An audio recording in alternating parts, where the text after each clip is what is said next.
Salutare prieteni, mă numesc Alesia și astăzi o să fac back to school din ce mi-am cumpărat din Jumbo. Am cumpărat din Jumbo foarte multe chestii.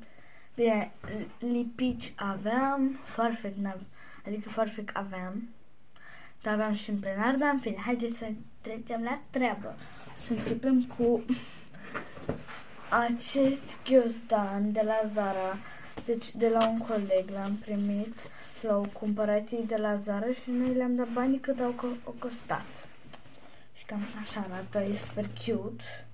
Mie îmi place super mult. Așa, o să las aici astea.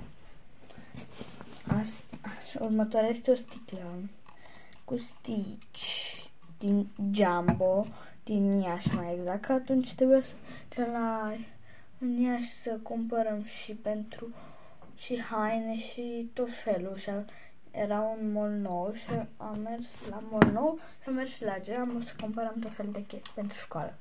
Așa, este cu stici, super cute, are sclipici, dar n-are înăuntru, are ceva, o șmecherie. Așa. Am spălat, dar o să o spăl. Am o reglă de 30 de centimetri. Doamna a zis că trebuie de 20 sau de 30, nu contează. Eu am luat de 30 când am găsit de 20. Cam așa arată. Asta o aveam de la Kaufland, de mai de mult. Nu pe lateral. Cum ce un lipici de la Jumbo, dar asta îl aveam dinainte, din Suceava. Niște carioci, tot de la Jumbo din Suceava, să le aveam dinainte. Au tot felul de chestii. Cele mai șmechere chestii din compartimentul ăsta sunt cariocele astea care se și construiesc și sunt marcare.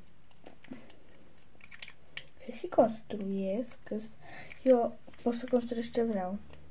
Le-am luat le iau la școală, bineînțeles. Cam așa arată. Am niște caracatițe care sunt tot marcare, adică carioci. Un corector care se învârte și are peniță și... Da, corector. Am aici un breloc diamant. Da, vă întrebați ce aș face cu un breloc diamant la școală? Nici eu nu știu, dar arăta bine și am zis să-l iau. Tot de la Jumbo din Suceava. Toate astea de la Jumbo din Suceava. Astea din Iași, dar găsiți și la Suceava. Eu sunt din Fălticeni. Închidem bine aici. Control. Filmez de pe tabletă pentru mai am un cont care o să vi-l las. O să vă las aici descriere. O să am și un cont oficial care este cu mai mulți abonați. Și da.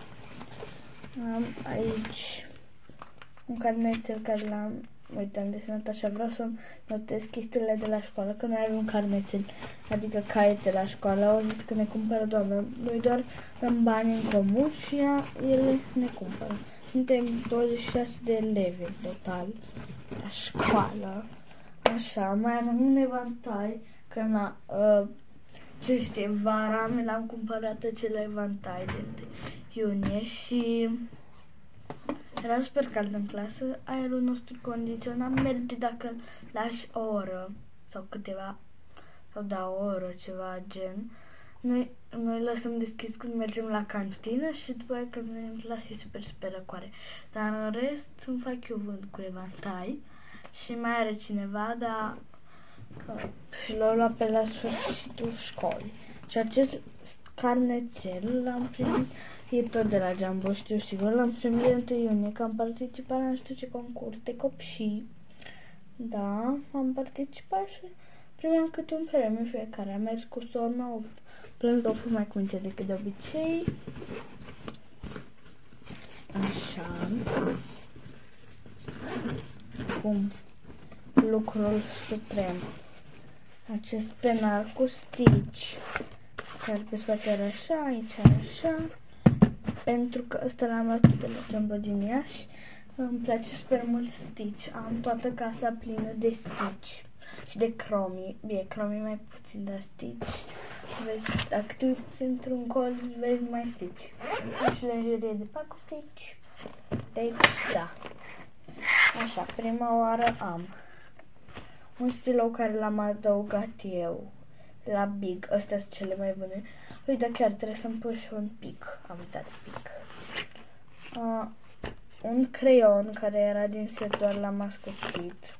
Că era deloc, nu era deloc ascuțit. Aici am un pix care tot eu l-am adăugat. Aveau două pixuri, unul albastru și unul roșu. Uitați că le-am aici. Ăsta roșu și unul la fel, numai ca albastru. Da, nu știu unde e. Așa. Și eu mi l-am adăugat pe ăsta cu Stitch, care l-am de la Lidl, dintr-un set mare. Așa, dintr-un set foarte mare, care avea radieră, cărnețel, tot felul. Am un de ăsta, tot așa, mai că era cu el, sau că nu mai am găsit creionul meu. Da, aia e.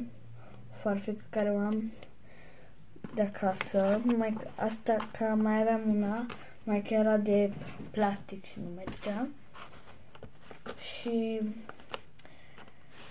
asta o am de la Farfeca, o am de la botezul lui sora-mea și am păstrat-o, că na, nu știu de unde o are, habar nu am.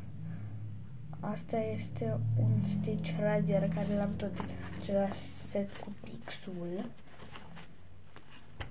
O ascuțitoare la fel din același set și am o să mă chinui o grămadă să pun, în fine.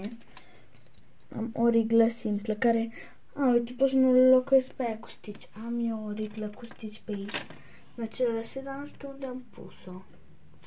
Nu știu dacă o să văd pe parcurs, o să mă iau, da.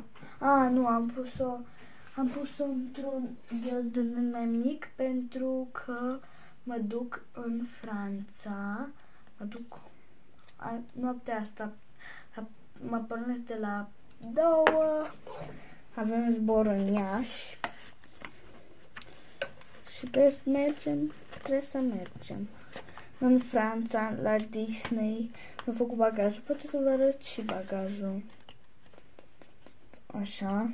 Am aici un orar care nu-l scot, că oricum e nu știu ce limbă, în franceză, habar n-am. Așa, următoare. Culorile. Le-am adăugat eu, mi-am cumpărat un set separat pentru culori, pentru că astea care le aveam nu erau bune, aveam tot de la Jumbo, uitați, așa, astea din alt set, care era un... Da, în fine, am pus în ordine curcubeu, așa, acum hai să închidem. Și ultimul selterel cu carioci, sunt super faini, uitați, așa, în ordine curcubeu. Pentru că, uitați, deschid o cariocă, are capătul așa, celălalt capăt îl are așa. Super fain. L-am folosit doar o dată. E super fain. Și niște carioci care erau în semne, că le-am mai adăugat, că mi-a rămas spațiu liber. Așa, acum mai am un singur lucru, ba nu, mai am două lucruri. Această caserolă super faină. Așa, deci uitați, deschid primul selterel, am o linguriță și o furculiță care era un set. Și de acum când punem o omletă, iaurt, nu mai trebuie să-mi vede acasă, am de aici, din set. Deschidem, are 3 selterele, așa. Eu credeam că o să aibă selterel și aici, dar nu are. Și mai aveam niște prosoape, pentru că nouă ne trebuie prosoape. Ne facem firmituri, să ne punem, ca să că pe aia ne punem acolo, ne punem caietele și da, nu? Da, și nu trebuie să facem firmituri și avem prosop. Dacă ai uitat prosopul acasă, ții un șervețel. Eu am luat prosopul. Am luat unul cu Stitch, cu pisicuță și cred că tot, nu, cu unicorn. Da. Acesta a fost Jordanul meu de școală cu Stitch. Da, ne vedem la un nou video care o să postez tot azi. Când o să fiu în Franța, o să postez pe canalul oficial, care l-aveți în descriere. Pa!